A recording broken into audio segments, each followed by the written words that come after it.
Basic शिक्षा channel पर आप सबका स्वागत है। मैं हूं राजेश कुमार।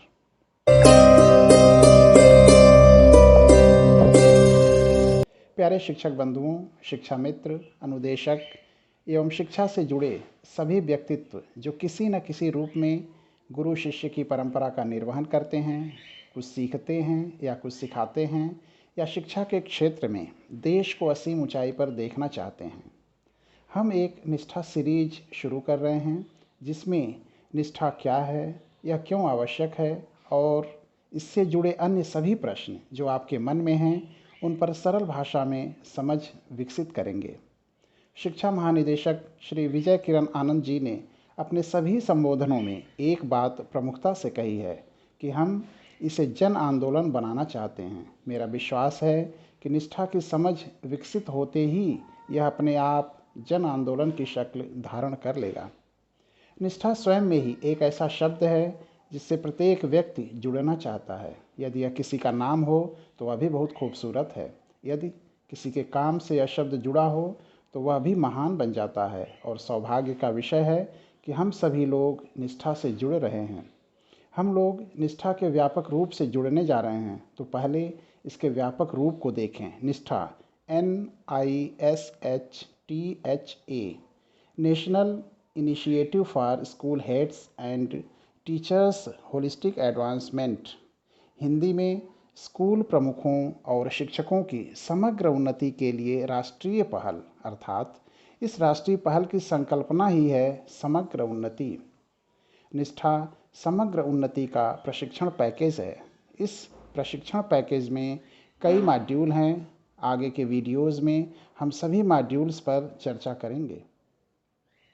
इस मॉड्यूल के मुख्य उद्देश्य को देखें तो हम यह समझ पाते हैं कि शिक्षा का अधिकार अधिनियम RTE 2009 और वर्षों की हमारी शिक्षा नीतियों के परिणाम स्वरूप हमारी कक्षाओं की संरचना में नाटकीय रूप से बदलाव आया है। शिक्षक और शिक्षक प्रशिक्षक के रूप में आपने विद्यार्थियों की इस विविधता का अवलोकन किया होगा, जिससे आपको यह अनुभव भी हुआ होगा कि आप सभी बच्चों को एक ही तरीके से नहीं पढ़ा सकते हैं और ऐसा करना भी नहीं चाहिए। शिक्षण अधिगम के कुछ ऐसे अभ्यासों को अपनाने की आवश्यकता है जो सभी विद्यार्थियों को चुनौतीपूर्ण अवसर प्रदान करते हैं और उन्हें सफलता का अनुभव कराएं। इस तरह के अभ्यास अब पहले से कहीं अधिक मजबूती से हमारे सामने है। एक कोटेशन उद्धृत करना चाहूँगा। यदि कुछ बच्चे हमारे सिखाने के तरीके से नहीं सीख सकते हैं तो शायद हमें उन्हें उनके सीखने के तरीके से सिखाना चाहिए। इस मॉड्यूल का उद्देश्य है कक्षाओं में उपलब्ध विविधता पर पुनः दृष्टि डालने और शिक्षण अधिगम को समावेशी बनाने के लिए उचित शिक्षण शास्त्रीय गतिविधियों के चयन में आपके जैसे शिक्षकों एवं शिक्षक प्रशिक्षकों की मदद करना।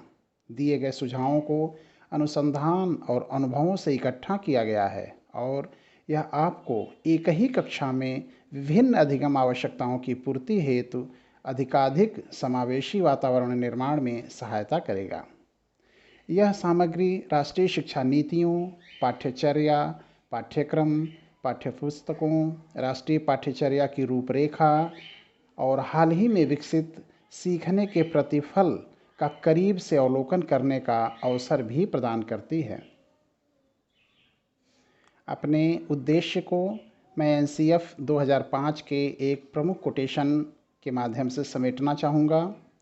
भारत विविध संस्कृतियों वाला समाज है जो अनेक प्रादेशिक व स्थानीय संस्कृतियों से मिलकर बना है। लोगों के धार्मिक विश्वास, जीवन शैली व सामाजिक संबंधों की समझ एक दूसरे से बहुत अलग हैं। सभी समुदायों को सह अस्तित्व व समान रूप से समृद्ध होने का अधिकार है और शिक्षा व्यवस्था को भी हमारे समाज में निहित इस सांस्कृतिक विविधता के अनुरूप होना चाहिए।